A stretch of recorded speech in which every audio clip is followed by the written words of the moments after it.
আপনি কি কখনো ভেবে দেখেছেন আপনার কথাবার্তাও কারো কমফোর্ট জোন হয়ে যেতে পারে?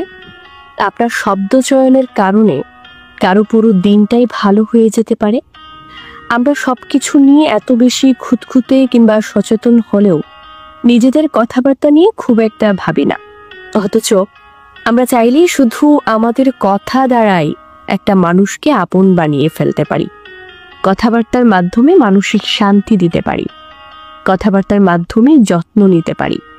পৃথিবীর সব জড়িয়ে ধরা শারীরিক হয় না।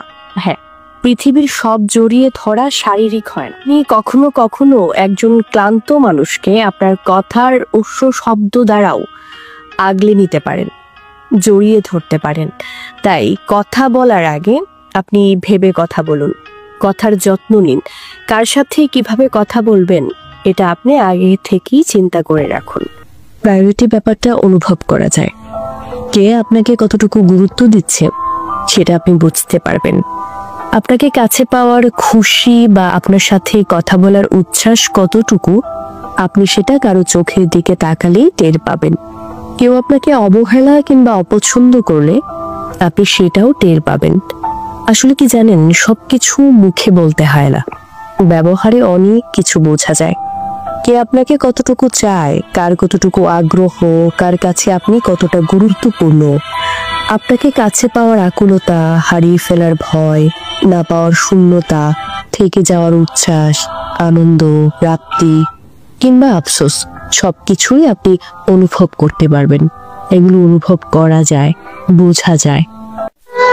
শুনেছিলাম নারীরা ভালোবাসা পেলেই শান্ত নদী হয়ে যায়, ভালোবেসে শাসন করলে অবুঝ বাচ্চা হয়ে যায়, অবহেলা করলে হয়ে যায় রৌদ্রতাপ ও কঠিন অহংকারী। নারী সব পারে।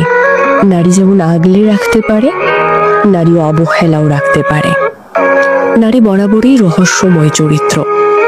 নারীকে আপনি যা দিবেন সে তা দ্বিগুণ ফিরিয়ে দেবে, সেটা হোক ভালোবাসা কিংবা অবহেলা। আপনি যা দিবেন তার দ্বিগুণ ফিরিয়ে দেবে।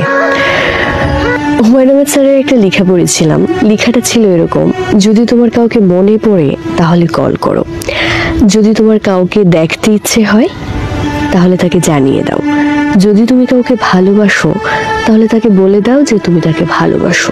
কারণ তুমি 5 মিনিটে বাঁচবা কিনা তার কোনো গ্যারান্টি নেই। অপূর্ণতা নিয়ে কখনো পৃথিবী ছেড়ো না।